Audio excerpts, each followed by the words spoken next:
Šiandien mūsų kelionė veda į kitą Lietuvos regioną, kaip sakoma, žaliuojančią ir kalvotąją Žemaitiją. Tai kraštas garsėjantis tvirtu charakteriu, savita tarme ir turtinga istorija. Mūsų tikslas – apsilankyti nedidelėme miestelėje, tačiau įdomiame miestelėje, būtent Šilalėje. Leiskimės į kelionę ir atraskime, kuo gyvena Šilalė šiandien.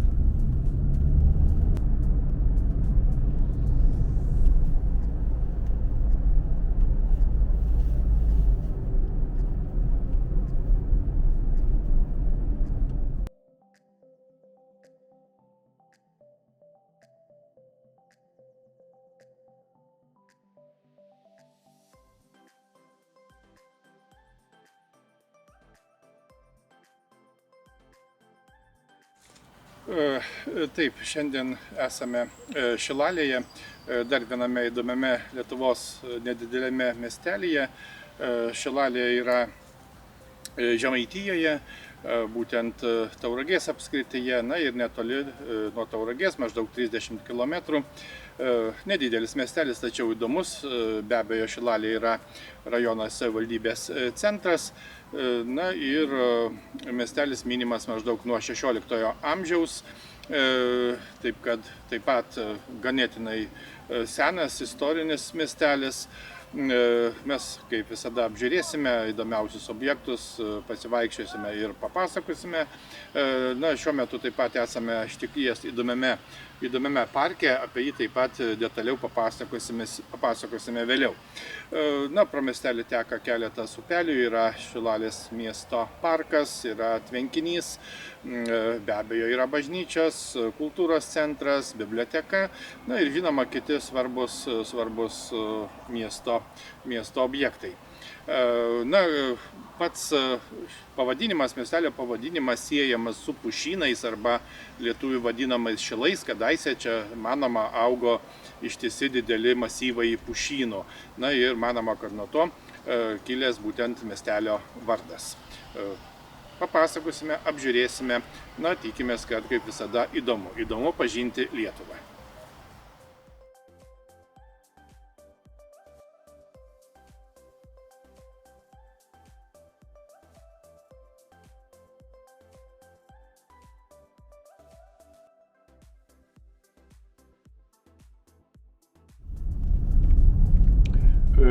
Pirmiausia, važiuojame link bažnyčios ir nuo čia tradiciškai pradėsime pažintį su Šilalės miestu. Šaltiniai teigia, kad dvarininkas Orvidas arba Orvidavičius dar 1533 metais pastatė Šilalėje bažnyčią ir ją išlaikė. Žinoma, buvo įkurta ir parapija. Bažnyčia neogotikinė, kryžminio plano, viena bokštė su bokšteliais, ir gana aukšta, siekia beveik 60 metrų aukštį. Bažnyčia yra beje įrengti 1912 metais pagaminti karaliaučiaus meistro Bruno Gebelio sukurti vargonai, pasižymintis išties aukštų profesionalumu. Jie yra romantinio stiliaus ir yra vienas didžiausių šio meistro darbų Lietuvoje.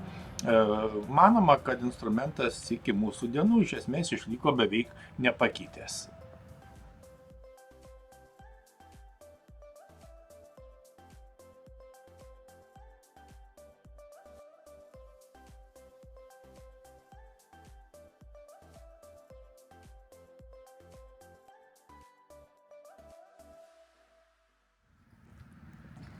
Taip pat, kaip matome, prie pagrindinių šventoriaus vartų 2014 metais buvo atstatyta ir pašventinta Lurdo grota. Ji buvo įrengta 1941 metais, tikintis apsaugoti bažnyčią nuo karo sugriovimų. Pokaryje buvo, žinoma, sunaikinta. Šventykloje stovėjusi Marijos statula buvo išsaugota ir patalpinta vienoje iš bažnyčios navų. Naujajam Lurdui buvo pagaminta kita statula.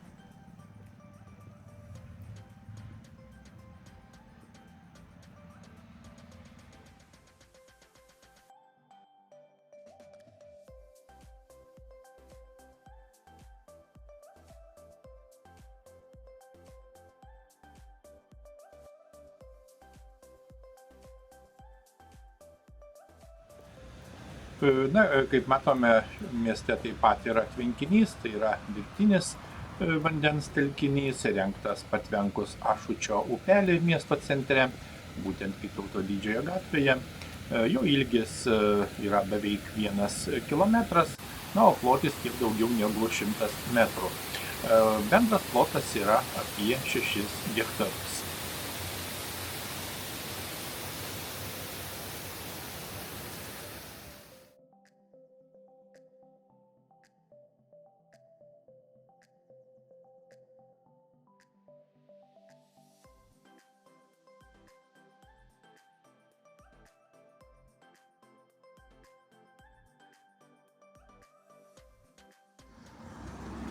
Taip pat reikia pasakyti, kad miestelyje yra ir antroji bažnyčia, tai Šilalės Jono Tartilavičiaus Batakiečio evangelikų liuteronų bažnyčia. Beje, 2006 metais Šilalės liuteronų parapija šventė 200 metų jubiliejų.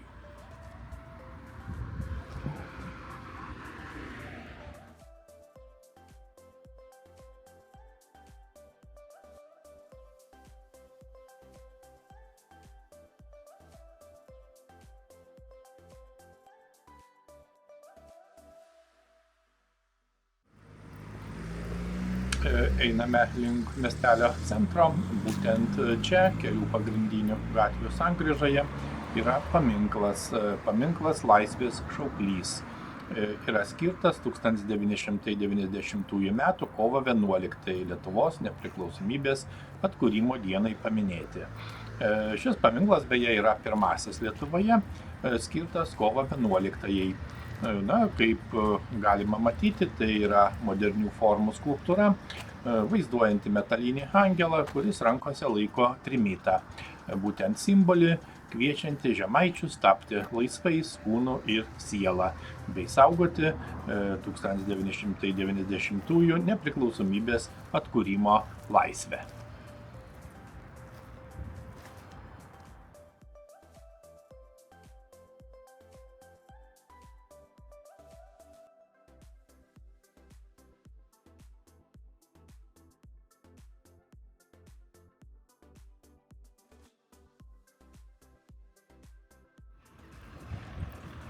Žinoma, užsukame ir į biblioteką. Reikia pasakyti, kad Šilalės rajono biblioteka įkurta 1937 metais. 1941 prasidėjus karui biblioteka sudegė, liko tik tos knygos, kurios buvo pas skaitytojus. Vėliau, žinoma, biblioteka buvo atkurta. 1997 biblioteka tapo Šilalės rajono savivaldybės viešąja biblioteka, o šiandien ji siekia plėsti paslaugų spektrą, orientuodamas į naujausias IT technologijas, taip pat prisidėdama prie gyventojų skaitmeninės, informacinės ir, žinoma, technologinės atskirties mažinimo.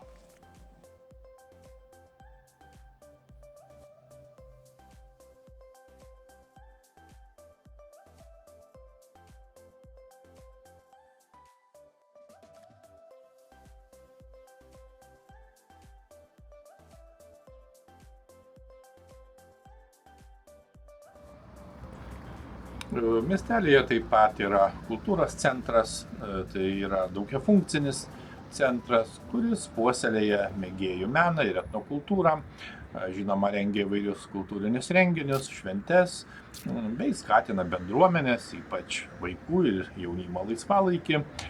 Centre veikia net kelios laisvalaikio salės, kultūros namai bei atviras jaunimo centras. Kultūros centras turi, žinoma, įvairias patalpas mėgėjų meno kolektyvų repeticijoms, tai choreografijos, vokalinio ansamblio, orkestro veiklai. Veikloje dalyvauja kūrybiniai darbuotojai, vykdomi miestui ir rajonui svarbus kultūriniai projektai, tarp jų muzikinių spektaklių, tautodailės, plenerų ir, žinoma, tradicinių švenčių organizavimas.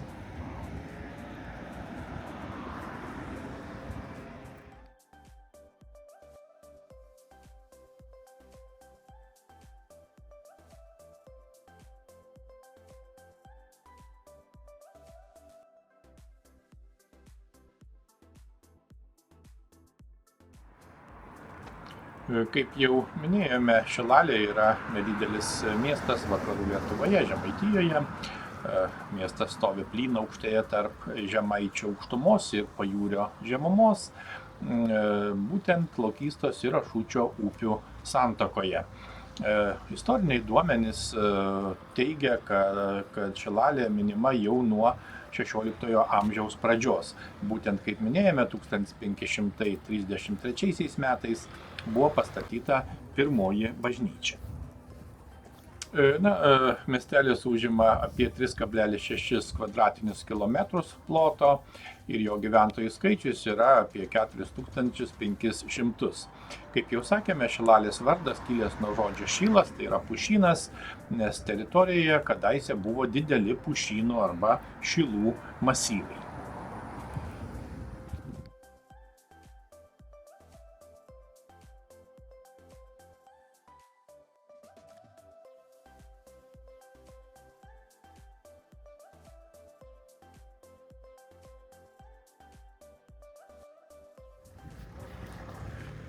Taip pat šaltiniai sako, kad apylinkės buvo apgyvendintas jau pirmajame tūkstantmetyje prieš Kristų, apie ką liudija netoliese aptikti piliakalniai, pavyzdžiui, Bilionių, Medvėgalio, Paršpilio ir kiti.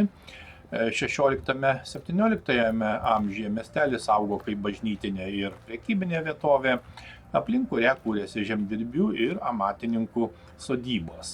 Po 1795 metų Trečiojo abiejų tautų respublikos padalijimo Šilalė pateko į Rusijos imperijos sudėtį. 1941–1953 metais Šilalės kraštas buvo itin aktyvaus partizaninio pasipriešinimo vieta.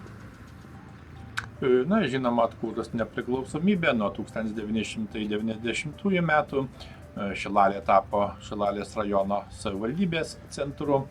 Miestelis sparčiai modernizavosi, atnaujinta infrastruktūra, kultūros centras, kaip jau minėjome, mokyklos, muziejus, ir žinoma, kitos reikšmingos įstaigos.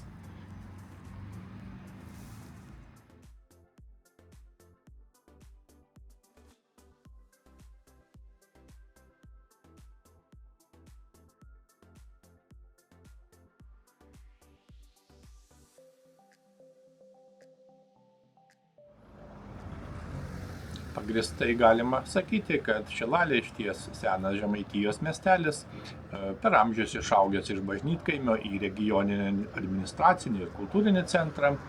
Jo istorijoje susipina žemaičių tvirtumas, sukilimų ir pasipriešinimo dvasia, knygnešių tradicijos bei žinoma nuoseklus atsinaujinimas nepriklausomos Lietuvos laikotarpiu.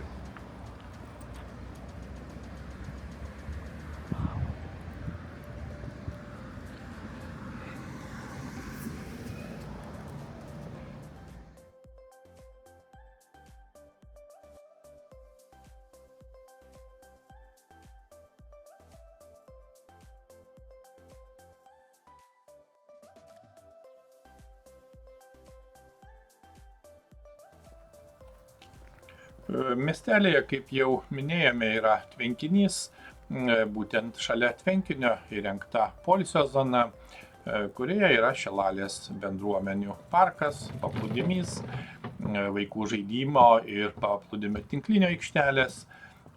Tvenkinio pakrantėse pastatytos medinės pavėsinės, kurios leidžia vasaros dienomis ypač pasislėpti nuo saulės. Tai tikrai viena iš mėgstamiausių vietų poilsiui, laisvalaikiui Šilalės gyventojams. Taip pat nuo 2010 metų tvenkinio pakrantės nuosekliai modernizuojamos pagal Šilalės miesto viešųjų erdvių atnaujinimo programą, finansuojama ir iš ES fondų. Vasaros metu čia vyksta Šilalės miesto šventė, vandens sporto renginiai, muzikos koncertai, ir žinoma kiti įvairūs renginiai.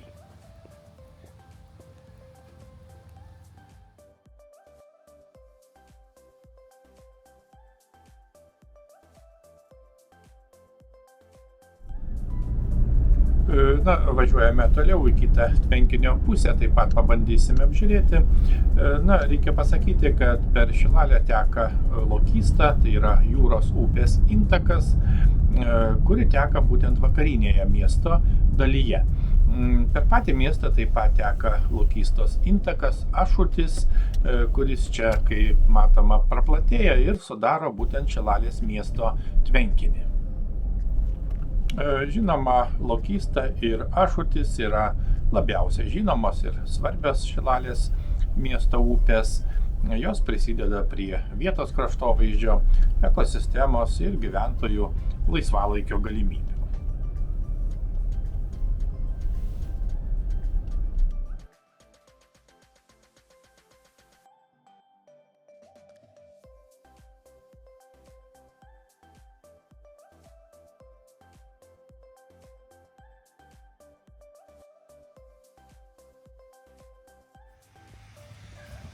Na, taip pat reikia paminėti, kad 2012 metais buvo įrengtas plaukiojantis fontanas.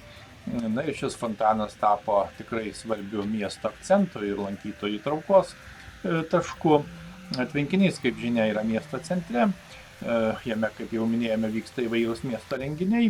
Na, o fontanas savo vaizdu ir judesiu tikrai papuošia tvenkinį, suteikdamas tam tikrą prasme gyvybės ir estetikos visai miesto aplinkai. Na, kaip jau minėjome, čia yra bendruomenių parkas, įrengtas šalia Šilalės miesto tvenkinio. Tai viena iš mėgstamiausių išties vietų poilsiui Šilalės gyventojams, kur susijungia aktyvus laisvalaikis su gamtos apsuptyje esančių miesto gyvenimu. Parke įrengti suoliukai, lauko treniruokliai, leidžiantis tiek ramaus poilsio, tiek aktyvaus laisvalaikio mėgėjams naudotis erdve. Bendruomenių parkas taip pat yra pėsčiųjų ir dviračių takų tinklo dalis, nes netoliese yra ir takas aplink miesto tvenkinį.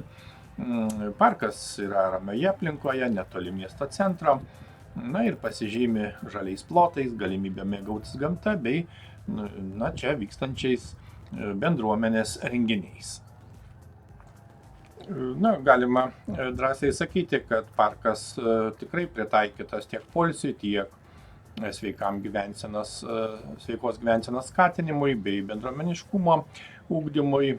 Jame vyksta ir bendruomeniniai renginiai bei įvairios edukacinės veiklos, skatinančios tiek socialinį aktyvumą, tiek bendradarbiavimą tarp miesto gyventojų.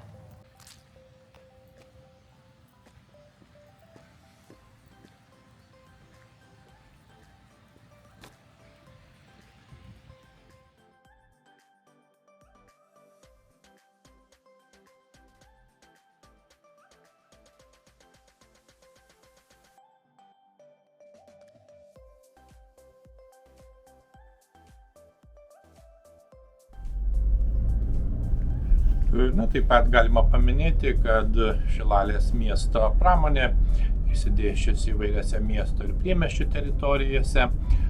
Na, informacijos šaltiniai teigia, kad verslumo lygis Šilalėje auga sparčiau nei bendras Lietuvos vidurkis, o veikiančių įmonių skaičius, pavyzdžiui, 2022 metais siekė 338 įmonės mieste, kas sudaro apie 60% visų savivaldybės ūkio subjektų. Taip pat vykdomi, žinoma, įvairūs projektai, skatinantis socialinį verslumą ir integraciją į darbo rinką, pavyzdžiui, silpnesniesiems visuomenės nariams. Na, suprantama, kad Šilalės kaip nedidelio miesto pramonė pasižymi vidutinio dydžio gamybinėmis įmonėmis, daugiausia orientuotomis į tradicinius sektorius.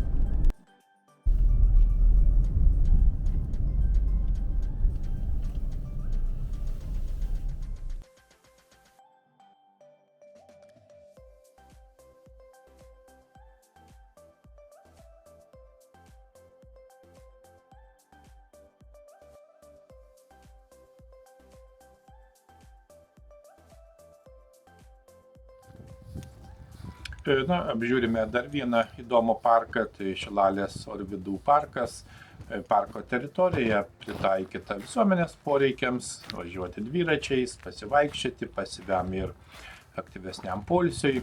Taip pat čia įrengtos šachmatų ir šaškių žaidimų vietos, lauko biblioteka, suoliukai, stalai, dviračių stovai, nameliai vabzdžiams, inkilai, supynės ir lauko muzikos instrumentai. Na ir čia taip pat galime aplankyti labirintą, įrengtas labirintas. Tai yra meninė instaliacija, atidaryta 2025 m. gegužės mėnesį. Šis labirintas yra unikali kūrybinė dovana miestui, sukurta dviejų Šilalės menininkių, Indrės Lukoševičienės ir Aušros Danisevičienės. Labirinto idėja įkvėpta pasaulinio pasakos Alisa stebuklų šalyje motyvų. Parke įrengtos dekoracijos iš šokio teatro Alisa įstrigusi laike, tokios kaip medžiuose kabantis šachmatai, puodeliai, laikrodžiai ir kortos, o trasa pati primena pasakišką pasaulį. Na ir labirintas ne tik kūrė meno erdvę, bet ir skatina bendruomenės bendrystę bei pritraukia miesto svečius, kaip išties naujas traukos objektas. Na, tikrai išties įdomus, inovatyvus labirintas instaliacija, po kurį tikrai įdomu pasivaikščioti ir viską apžiūrėti.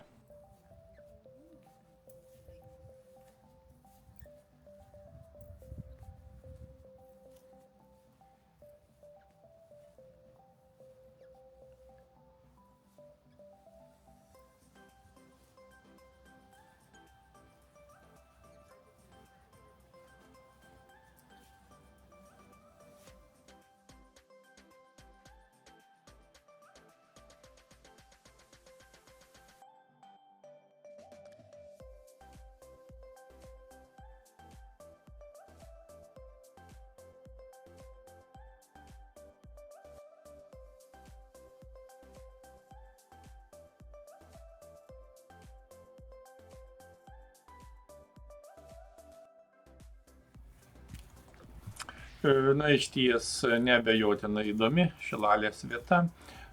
Čia tiek vaikai, tiek suaugusieji gali trumpam pasinerti į pasaką. Kitaip sakant, tai vieta, kur realybė susipina su fantazija ir išradingumu. Ir išties visi šie kūriniai ir įrenginiai, įvairias, kaip jau minėjome, instaliacijas, visą parko erdvę paverčia tiek edukacinė, tiek kultūrinė bei poilsio vieta.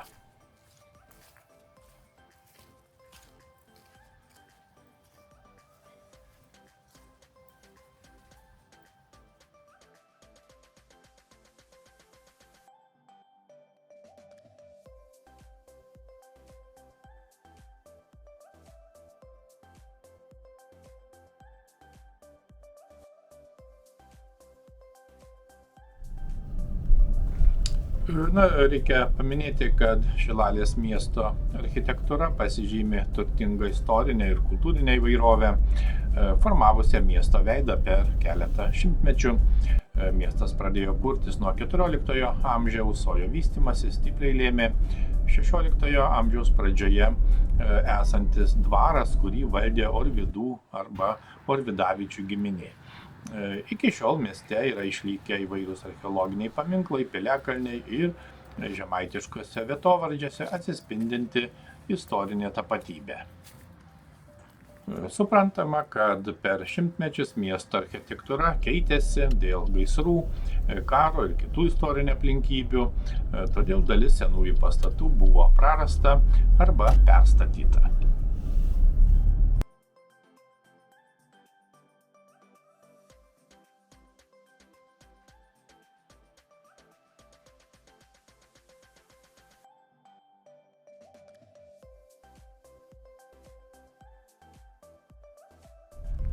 Na, Šilalė vienaip ar kitaip senas ir istorinėmis tradicijomis turtingas miestas vakarų Lietuvoje. Miesto architektūroje atsispindi istorinių laikotarpių kaitos, tradicijų ir regioninio paveldėjimo įtaka. nuo medinių iki mūrinių pastatų, religinių statinių, buvusių dvaro pastatų ir sinagogos vietų ženklų. Miestą puošia kultūros centras, muziejai, paminklai, kurie praturtina jo kultūrinį gyvenimą. Miestas siūlo įdomią pažintį su Žemaitijos krašto praeitimi ir architektūros paveldu, o jo atvira ir jauki aplinka kviečia aktyviam poilsiui, kultūros ir gamtos pažinimui. Todėl Šilalė tikrai yra vertas aplankyti taškas kiekvienam besidominčiam Lietuvos istorija, architektūra ir kultūra.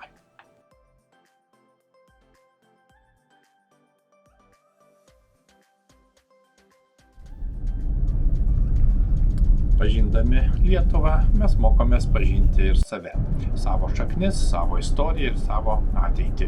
Kiekvienas vizitas, kiekvienas susitikimas ir kiekvienas atradimas tampa maža, bet reikšminga dalimi didelio pasakojimo apie mūsų šalį Lietuvą. Iki kitų įdomių kelionių.